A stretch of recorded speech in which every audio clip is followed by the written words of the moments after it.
Agar siz pensiyangizni Xalq banki, O'zsanoat qurilish bank yoki Agrobank orqali olayotgan bo'lsangiz, bu ma'lumot siz uchun juda muhim. Chunki pensiya pulingiz qaysi bankka tushishi, uni naqd olishingiz, kartadan yechishingiz, boshqa bankka o'tkazishingiz, bank komissiyasi, qarz yoki kredit bo'lsa ushlab qolinishi kabi masalalarda odamlar ko'p xatoga yo'l qo'ymoqda. Ba'zi pensionerlar o'z huquqini bilmagani uchun ortiqcha navbatda turadi. Keraksiz karta ochadi. Pulini vaqtida ola olmaydi yoki bank xodimi aytgan gapni qonun deb qabul qiladi. Men bugun sizga oddiy tilda tushuntirib beraman. Oldin qanday edi, hozir nimalar o'zgargan, kimlar ehtiyot bo'lishi kerak. Kimlar xavotir olmasa ham bo'ladi. Qanday hujjatlar kerak va muammo chiqsa qayerga murojaat qilish kerak. Videoni oxirigacha ko'ring. Chunki eng muhim amaliy qadamlarni oxirida aytaman. Hozirning o'zida kanalga obuna bo'ling. Videoga like bosing. Chunki bunday ma'lumotlar ayniqsa pensionerlar, ularning farzandlari va yaqinlari uchun juda zarur. Avvallari ko'pchilik pensionerlar pensiyani asosan bitta tartibda olardi. Bank orqali. Ko'pincha Xalq banki orqali yoki hududda biriktirilgan bank orqali. Odamlarda shunday tushuncha shakllanib qolgan. Pensiyani qaysi bankdan berishsa, o'sha bankdan olishga majburman. Bank kartasini almashtira olmayman. Agar boshqa bankka o'tsam pensiyam kechikadi. Naqd pul berishmasa, indamay kartadan olishim kerak. Mana shu tushunchalarning hammasi ham to'g'ri emas. Hozirgi tartibda eng asosiy g'oya shuki. Pensioner o'z pensiyasini olish usulini tushunib tanlashi kerak. Pensiya bu bankning sovg'asi emas, pensionerning qonuniy daromadi. Bank esa faqat to'lovni yetkazib beruvchi vositachi. Demak, siz pensiyangizni qaysi bank orqali olayotganingizni, karta ochilgan ochilmaganini, komissiya bormi yo'qmi, kredit bo'lsa qancha ushlab qolinishini va pulingiz qachon tushishini bilishga haqlisiz. Xalq banki, O'zsanoat qurilish bank yoki Agrobank orqali pensiya olayotganlar uchun ayniqsa muhim masala shuki, ko'p hollarda pensionerlar bankka kelganda ularga qo'shimcha xizmatlar taklif qilinadi. Yangi karta, mobil ilova, omonat, kredit, sug'urta, SMS xabarnoma, kommunal to'lovlarni avtomatik yechish, hatto ba'zan mana shu kartani olmasangiz pensiya tushmaydi degan gaplar ham uchraydi. Men bunday holatlarning hammasini yomon demayman. Ba'zi xizmatlar haqiqatdan qulay. Lekin pensioner nima uchun imzo qo'yayotganini, qaysi xizmat pullik, qaysi xizmat majburiy emasligini aniq bilishi kerak. Masalan, bir pensioner oyga 1 million 2 ming so'm pensiya oladi. U banka boradi, unga karta beriladi, SMS xabarnoma ulanadi, yana mobil ilova ochiladi. Agar SMS xizmati oyga deylik 5-10 ming so'm bo'lsa, bir qaraganda katta pul emas. Lekin yiliga 6-1 ming so'm bo'ladi. Agar pensioner bu xizmat kerakligini bilib, o'zi xohlab ulatsa, muammo yo'q. Ammo tushunmasdan imzo qo'ygan bo'lsa, bu adolatli emas. Yana bir misol, pensioner kartadan boshqa bankomatda pul yechadi, komissiya olinadi. U esa pensiyamdan kam tushibdi deb o'ylaydi. Aslida pul to'liq tushgan, lekin yechish jarayonida xizmat haq ketgan bo'lishi mumkin. Asosiy qism 1. Nimalarni bilish kerak? Kim xavotir olishi kerak? Kim xavotir olmasa bo'ladi, birinchi bilishingiz kerak bo'lgan narsa. Pensiya summangizni bank emas, pensiya jamg'armasi hisoblaydi va to'lovga chiqaradi. Bankning vazifasi shu pulni sizga yetkazish. Shuning uchun pensiya miqdori kam tushsa, avval farqlash kerak. Muammo pensiya hisob kitobidami yoki bankdagi yechib olish, qarz, komissiya karta operatsiyasidami? Misol uchun, sizning pensiyangiz 1 million 800 ming so'm bo'lishi kerak. Kartaga 1 million 800 ming so'm tushdi. Lekin siz bankomatdan 1 million 770 ming so'm oldingiz. Bu yerda ehtimol komissiya, oldingi qarzdorlik, SMS xizmati yoki karta bilan bog'liq boshqa xarajat bor. Bankdan hisob varaq ko'chirmasini so'rasangiz, aniq ko'rasiz. Qachon qancha tushgan, qachon qancha yechilgan, nima uchun ushlangan.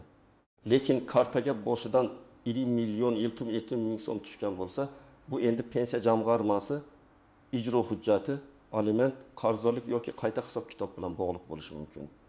Kimlar albatta ehtiyot bo'lish kerak? Birinchi navbatda kredit olgan pensionerlar. Agar siz Xalq banki, O'zsanoat qurilish bank yoki Agrobankdan oldin kredit olgan bo'lsangiz, shartnomangizda pensiya kartasidan avtomatik yechish sharti bo'lishi mumkin. Masalan, siz 5 million so'm kredit olgansiz, oyiga 600 ming so'm to'lashingiz kerak. Pensiyangiz 2 million so'm. Pul tushgan kuni bank avtomatik 600 ming so'mni ushlab qoladi. Siz kartaga qaraysiz, 1 million 320 ming so'm qolgan. Bu holatda pensiyam kesildi deb o'ylashdan oldin kredit shartnomasini tekshirish kerak. Ikkinchi ehtiyot bo'ladigan guruh bank kartasini farzandi, nabirasi yoki boshqa qarindoshiga berib qo'ygan pensionerlar. Juda ko'p holatda pensionerning kartasi o'zida bo'lmaydi. PIN kodni ham boshqalar biladi. Keyin pul yo'qolsa yoki kamayib qolsa bankdan ayb qidiriladi. Men ochiq aytaman, bank kartasi shaxsiy hujjatga o'xshaydi. Kartani va PIN kodni hech kimga bermaslik kerak.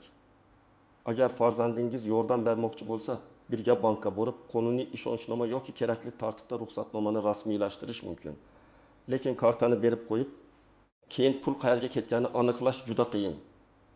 Uchinchi guruh naqd pulga muhtoj pensionerlar. Qishloq joylarda, bozorda, dorixonada, transportda yoki uyga xizmat chaqirganda ko'pincha naqd pul kerak bo'ladi.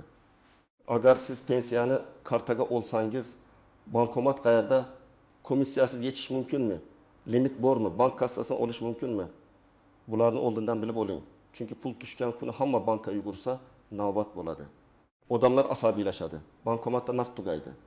Buning oldini olish uchun pensiya tushganini SMS yoki ilova orqali bilib, 2 kun ichida reja bilan yechish yaxshi. 4-guruh. Pensiyasini boshqa bankka o'tkazmoqchi bo'lganlar. Agar sizga hozirgi bank noqulay bo'lsa, masalan, bank filiali uyingizdan uzoq, bankomat kam, karta ishlatish qiyin, xizmat sifati yoqmaydi. Siz umrimning oxirigacha shu bankka bog'lanib qoldim deb o'ylamang.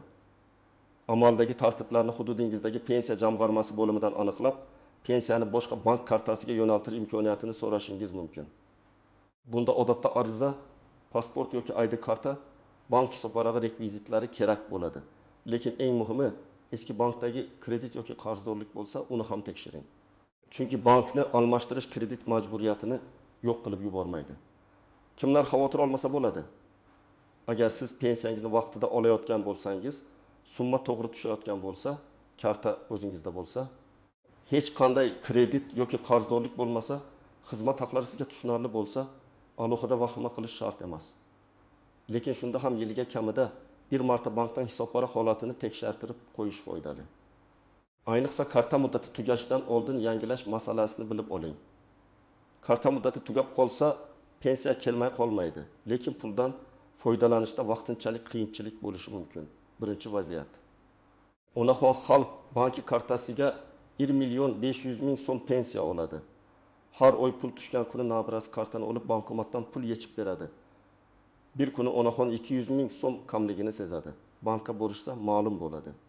Kartadan bir nechta do'kon xaridlari qilingan, telefon raqamiga to'lov o'tkazilgan. Bu yerda bank xodimi pulni o'zidan o'zi qaytarib bera olmaydi. Chunki operatsiyalar PIN kod yoki tasdiq orqali amalga oshgan. Xulosa, karta va PIN kod faqat pensioner nazoratida bo'lishi kerak. Ikkinchi vaziyat. Otaxon Ossanat qurish bank orqali pensiya oladi. U avval kredit olgan, lekin to'lov kunini unutgan. Pensiya tushishi bilan 900.000 so'm ushlab qolingan. Otaxon bank pensiyamni olib qo'ydi deydi. Aslida shartnomada avtomatik yechish ko'rsatilgan. Bunday vaziyatda nima qilish kerak? Bankdan kredit bo'yicha to'lov jadvalini, qolgan qarzdorlikni, foizlarni yozma shaklda so'rash kerak. Agar ushlab qolish noto'g'ri bo'lsa, e'tiroz arizasi yoziladi. Agar to'g'ri bo'lsa, to'lov jadvalini qayta ko'rib chiqish yoki restrukturizatsiya qilish imkoniyat haqida so'raladi. Uchinchi vaziyat. Pensioner Agrobank kartasidan pul yechmoqchi bo'ladi. Lekin yaqin atrofdagi bankomat boshqa bankniki. U 1 million so'm yechadi. Ma'lum miqdorda komissiya olinadi. Keyin u Agrobank pensiyamdan ushlab qoldi deb o'ylaydi.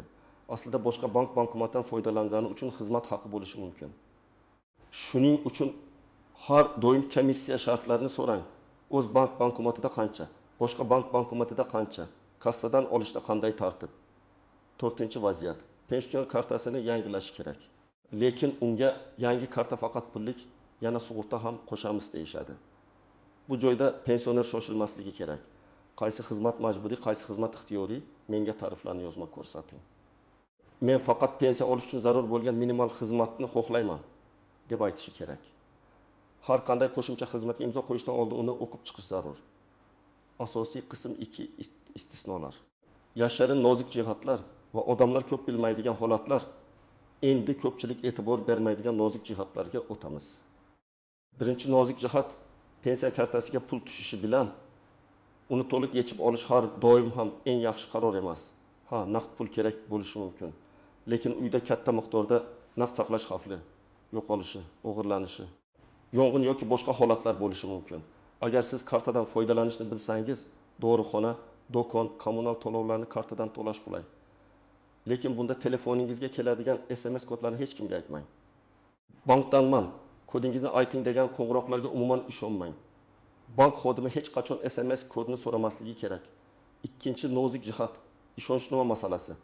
Agar pensioner betob bo'lsa, yura olmasa, bankka bora olmasa, farzandi yoki boshqa yaqiniga pensiyani olish uchun ishonchnoma rasmiylashtirish kerak bo'lishi mumkin. Og'zaki bu mening o'g'lim degan gap yetarli bo'lmaydi. Bank pul bilan ishlaydi. Shuning uchun hujjat talab qiladi. Ishonchnoma notarial tartibda yoki amaldagi tartibga mos ravishda rasmiylashtiriladi. Unda qaysi vakolat berilgani aniq yozilishi kerak. Karta olishmi, hisob varaqdan pul yechishmi, ariza berishmi, bank ma'lumotnomasini olishmi. Hamma vakolatni cheksiz berishdan oldin o'ylab ko'ring. 3-nozik jihat vafot etgan pensionerning kartasidagi pul. Bu juda nozik, lekin hayotiy masala. Pensioner vafot etgandan keyin uning kartasidan pul yechish huquqiy muammo keltirib chiqarishi mumkin. Chunki pul meros ortiqcha to'langan pensiya yoki boshqa hisob-kitob masalasiga aylanishi mumkin. Bunday holatda bankka va tegishli organlarga rasmiy tartibda murojaat qilish kerak. Karta bizda edi. Yechib oldik deyish keyinchalik nizoga olib kelishi mumkin. 4-nozik jihat pensiya bo'yicha ushlab qolishlar. Ba'zan pensiyadan sud qarori, ijro hujjati, aliment, jarima yoki ortiqcha to'langan mablag' sababli ma'lum summa ushlab qolinadi. Bank buni o'z xohishi bilan qilmaydi. Odatda hujjat asosida qiladi. Agar siz ushlab qolishni tushunmasangiz, bankdan qaysi hujjat asosida ushlab qolindi deb so'rang. Keyin majburiy ijro byurosi, pensiya jamg'armasi yoki tegishli tashkilotdan izoh oling.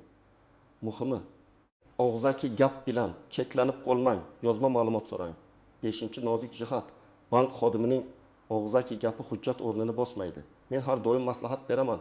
Agar sizga muhim narsa aytilsa, iltimos, buni yozma shaklida bering, deng. Masalan, karta uchun shuncha to'laysiz, pensiya boshqa bankka o'tmaydi. Bu xizmat majburiy, qarzingiz shuncha, bularning hammasi hujjat bilan tasdiqlanishi kerak. Agar xodim yozma javob berishni istamasa, filial rahbariga murojaat qiling yoki bankning aloqa markaziga qo'ng'iroq qiling. 6-nozik jihat karta muddati va bloklanishi. Karta muddati tugagan bo'lsa, yo'qolgan bo'lsa, PIN kod 3 marta noto'g'ri kiritilgan bo'lsa, karta bloklanishi mumkin. Bu pensiya yo'qoldi degani emas. Pul hisob varaqda turadi. Siz bankka pasport yoki ID karta bilan borib, kartani tiklash yoki yangisini chiqarish masalasini hal qilasiz. Lekin kartani yo'qotsangiz, darhol bankka qo'ng'iroq qilib bloklatish kerak. Balki topilar deb kutish xavfli. 7-nozik jihat mobil ilova. Ko'p pensionerlar mobil ilovadan qo'rqadi. Ba'zilari esa haddan tashqari ishonib yuboradi. To'g'ri yondashuv shuki, agar telefoningiz xavfsiz bo'lsa, parol qo'yilgan bo'lsa, begonalarga bermasangiz ilova qulay. Lekin telefoningizni hamma ishlatsa, nabiralar o'yin o'ynasa, begona ilovalar o'rnatilgan bo'lsa, unda pensiya kartasini u telefonga bog'lash xavfli bo'lishi mumkin. Ilovaga kirish parolini hech kimga aytmang. Endi eng muhim qism. Siz aniq nima qilishingiz kerak?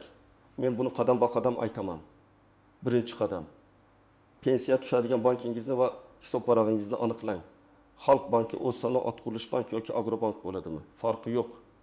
Bank filialiga pasport yoki ID karta bilan boring. Mening pensiya mablag'im qaysi hisob varaqqa tushadi? Karta raqami va hisob varaq holati bo'yicha ma'lumot bering deb so'rang. Karta raqami bilan hisob varaq raqami bir xil emasligini unutmang.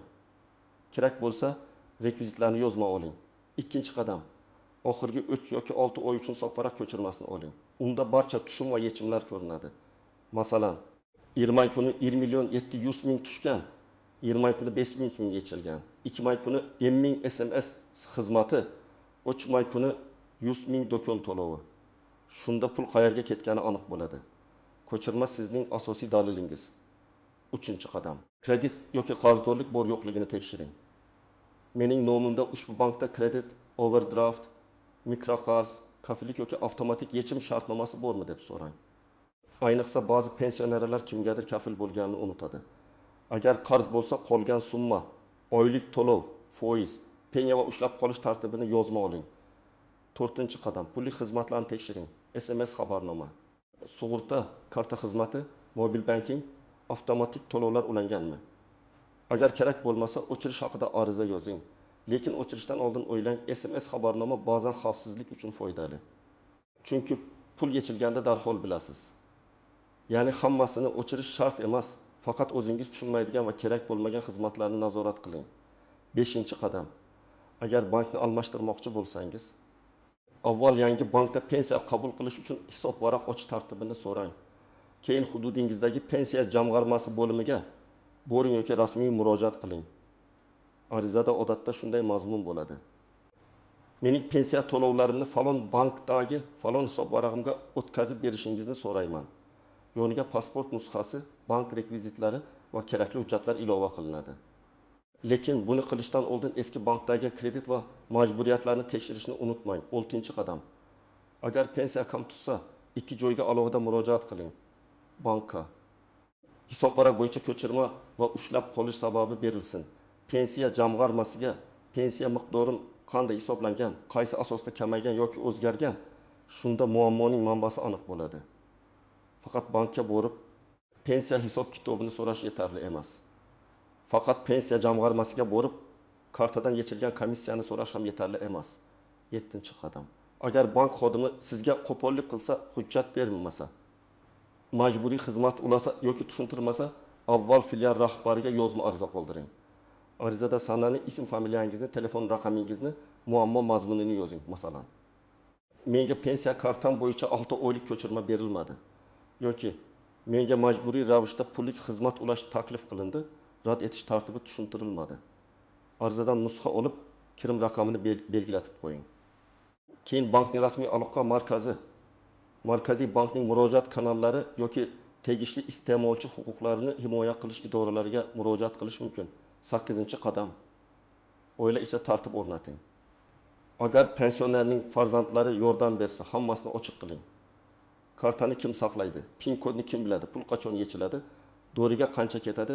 Kommunal to'lovga qancha ketadi? Bularni yozib boring. Bu ishonchsizlik emas, bu tartib. Ayniqsa katta oilalarda pulni kim oldi degan kelishmovchiliklar ko'p bo'ladi. Hisob kitob bo'lsa nizo kamayadi. 9-qadam. Hech qachon telefon orqali kelgan shubhali xabarlarga ishonmang. Pensiyangiz blok bo'ldi, kartangiz yopiladi. Sizga qo'shimcha pul tushadi. Kodni ayting, havolaga kiring degan xabarlar firibgarlik bo'lishi mumkin. Bankning rasmiy raqamiga o'zingiz qo'ng'iroq qiling. SMS kod, karta PIN kodi, karta orqasidagi kod ilova paroli hech kimga aytilmaydi. 10-qadam. Hujjatlarni bir joyda saqlang. Pasport yoki ID karta nusxasi, pensiya guvohnomasi bo'lsa, bank shartnomasi, karta berilganligi haqidagi hujjat, kredit shartnomasi, arizalar nusxasi, bank ko'chirmalari bular alohida papkada tursin. Muammo chiqqanda qayerda edi deb izlab yurmaslik uchun bu juda muhim.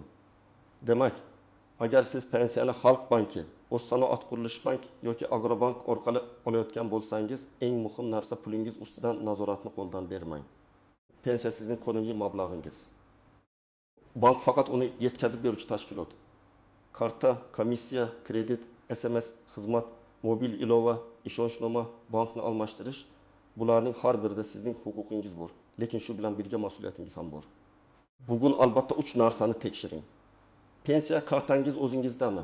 Oxirgi oyda pul to'liq tushdimi? Bankda siz tushunmagan ushlab qolish yoki pullik xizmat bormi? Agar bularni tekshirsangiz ko'p muammolarning oldini olasiz. Siz pensiyani qaysi bankdan olasiz? Xalq bankimi? O'zsanoat qurilish bankmi? Agrobankmi yoki boshqa bankmi? Sizda pul kechikishi, komissiya, karta almashtirish, kredit ushlab qolish bo'yicha muammo bo'lganmi? Izohlarda yozing. Boshqalarga ham foydasi tegadi. Video foydali bo'lgan bo'lsa, like bosing, kanalga obuna bo'ling va bu videoni ota-onangizga, bobo-buvingizga, pensioner tanishlaringizga yuboring. Chunki bir odam o'z huquqini bilsa, hech bo'lmaganda bitta oila ortiqcha ovora bo'lmaydi.